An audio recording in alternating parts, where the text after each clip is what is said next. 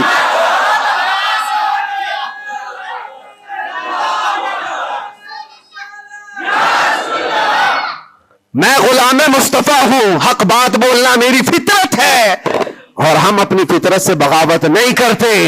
اور یہ 8 مہینے نہیں 8 سال بھی رہے، اس کے بعد نکالیں ہم وہی بات کہیں گے جو میرے مصطفیٰ کی عزت کی بات ہوگی۔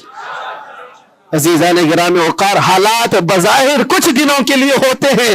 امام احمد بن حنبل پر تو 1500 کے قریب نہیں 300 کے قریب کوڑے لگائے گئے تھے۔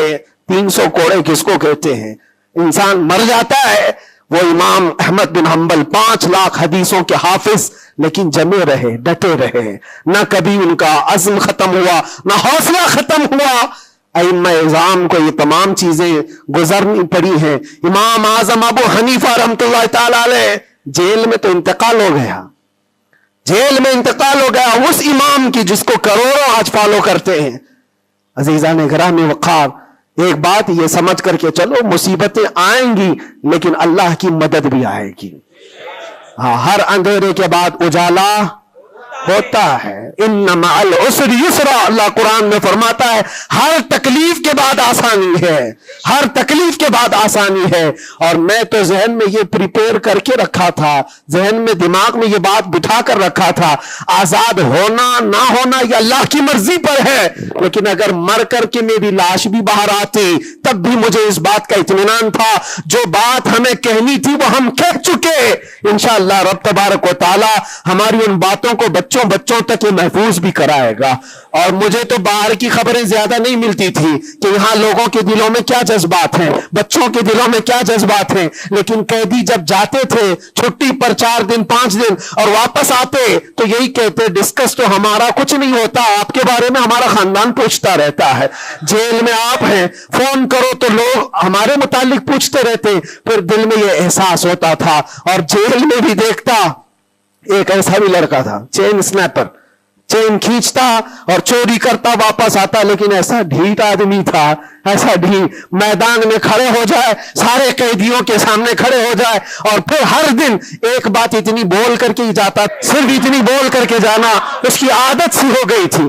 ہم دیکھتے رہے باہر بھی یہی منظر ہے، اندر بھی یہی منظر ہے. تم کسی کی زبان کو بند کرنا چاہو، ختم کرنا چاہو تو ایسا نہیں ہوتا. اللہ تبارک و تعالیٰ جس چیز کو چاہے ہر جگہ پھیلا دیتا ہے. پھر یہ احساس ہوا میرے عزیزوں، تبلیغ اسلام صرف ہم ذریعہ ہوتے ہیں پہنچانا، میرے رب کی شان ہے، میرے رب کی شان ہے. اور حقیقت میں آپ کو بتاؤں، دلوں کو اپنی طرف مائل کرنا یہ ہم میں سے کسی کے اندر طاقت نہیں ہے. آج ہزاروں لاکھوں جو مجھے سننا چاہتے ہیں، اس میں بظاہر میرا کوئی کمال نہیں. بات ان کی کرو اور ہر دل پہ راج کرو، ان کی بات کرو.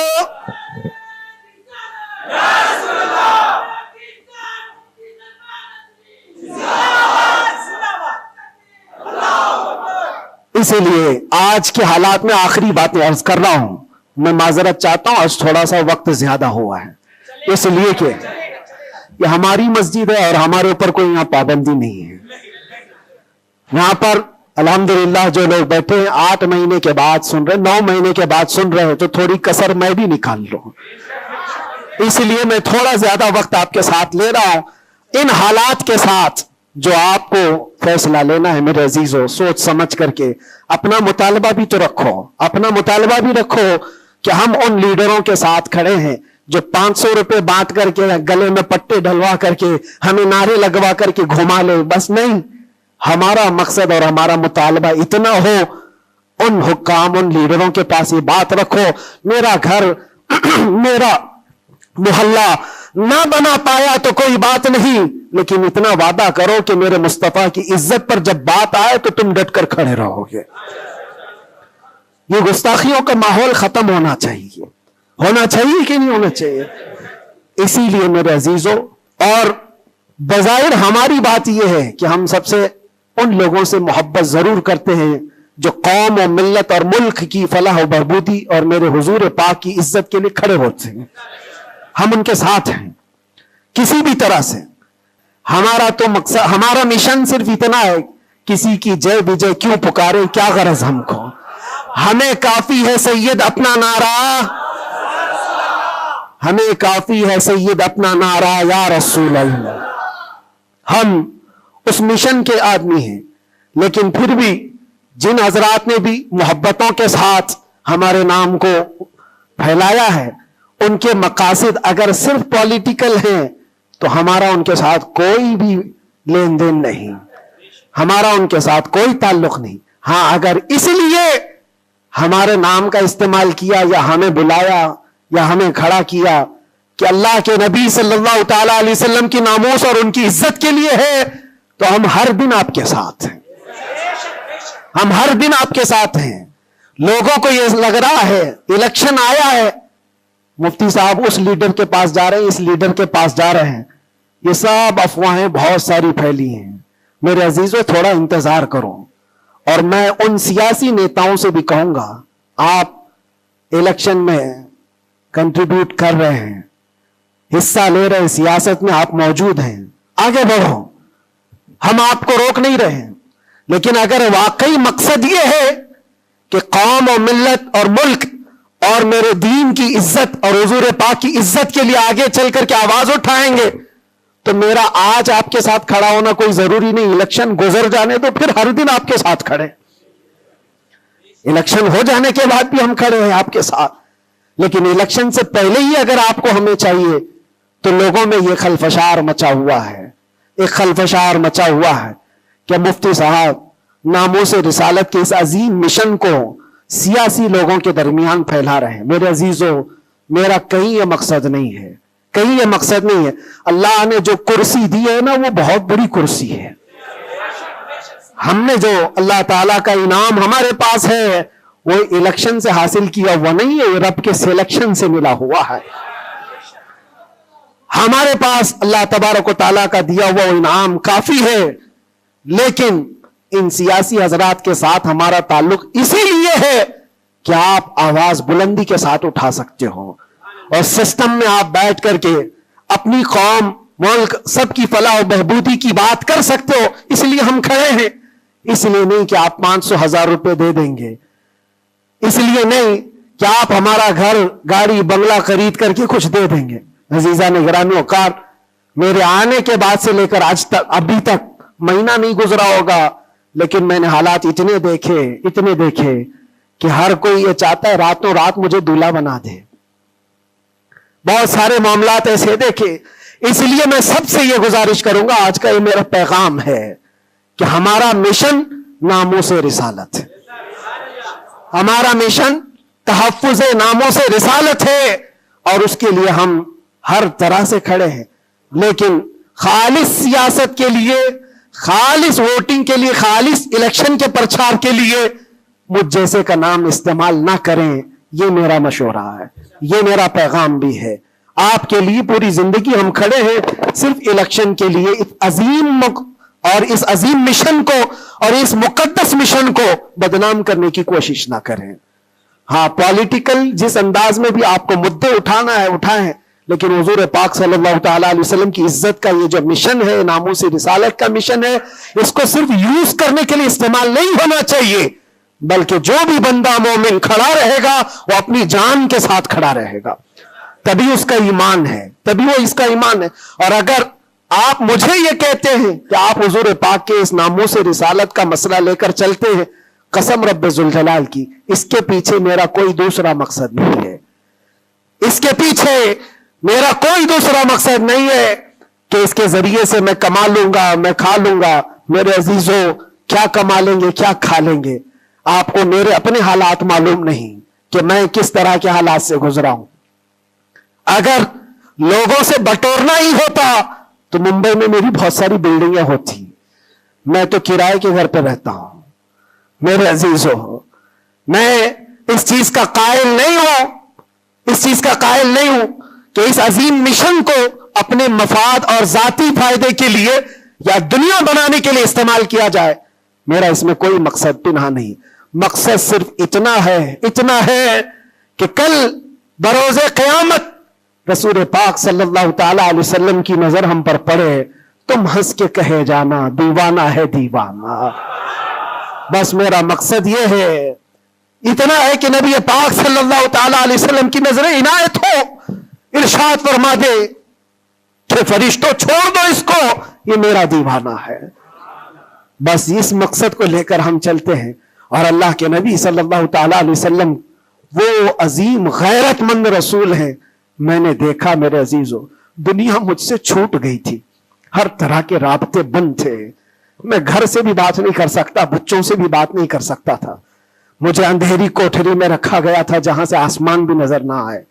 کئی دن گزرتے رہے, لیکن قسم ہے اللہ رب العزت کی, اس کے ذات کی, اس رسول پاک صلی اللہ علیہ وسلم سے جس سے ہم محبت کرتے تھے, انہوں نے ہمیں تنہا نہیں چھوڑا.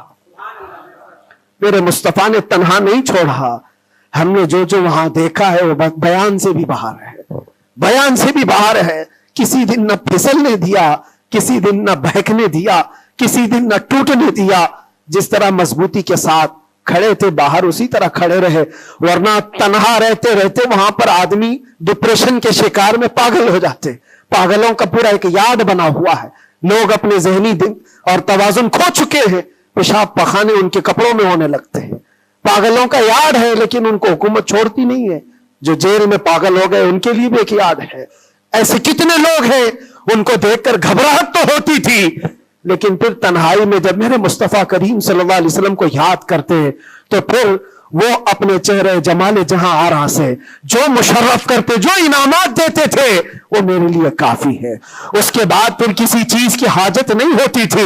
پھر وہ صحابہ کی بات یاد آتی تھی, وہ صحابہ کی بات یاد آتی. ایک خاتون مدینے کی جنگ احد میں جن کے باپ شہید ہو گئے, جن کا بھائی شہید ہوا, جن کا شوہر شہید ہوا, بیٹا بھی شہید ہوا, ایک جنگ میں 4 لوگ شہید ہوئے. وہ عورت کہتی ہے مجھے ایک بار رسول اللہ کو دکھا تو دو, میرے آقا سلامت ہے یا نہیں. وہ کہتے ہیں صحابہ کہ ہاں وہ سلامت ہے. وہ خاتون میرے مصطفیٰ کے چہرے کو دیکھتی ہے اور اس کے بعد کہتی ہے کل مصیبت بعدک جلل یا رسول اللہ, اے اللہ کے رسول آپ کے ہوتے ہوئے ہر مصیبت ہلکی ہے. آپ اگر سلامت ہیں تو ہر مصیبت چھوٹی ہے. اسی لیے ان کا ہی یہ نعرہ تھا صحابہ کا, ہر ستم ہر ظلم گوارا ہے, ہر ستم ہر ظلم گوارا ہے یا رسول اللہ, بس ایک بار تو کہہ دے کہ تو ہمارا ہے, ایک بار تم کہہ دو کہ تو ہمارا ہے, ہر ستم ہر ظلم ہمیں گوارا ہے. اللہ کریم ہم سب کو حضور پاک کی محبت میں جینے مرنے کی توفیق عطا فرمائے. اللہ کریم ہمیں آخری سانس تک اس مشن پر قائم و دائم رکھے. ظالموں کے ظلم سے, کافروں کے کفر سے, مشرکین کے شرک سے اللہ ہماری حفاظت فرمائے اور ہم سب کو مولا توکل اور یقین کی دولت عطا فرمائے. اور آج کے حالات کے اعتبار سے مولا تعالی ہمیں صحیح طریقے کے حکام نصیب فرمائے اور شریر حاکموں سے اللہ ہم سب کی حفاظت فرمائے. وآخر دعوانا الحمدللہ رب العالمین. السلام علیکم ورحمۃ اللہ وبرکاتہ.